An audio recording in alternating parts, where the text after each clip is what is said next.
Panie Maneto! Brawo!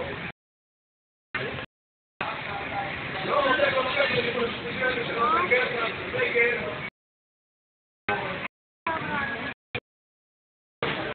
Słuchaj, to pan, dziękuję Państwu.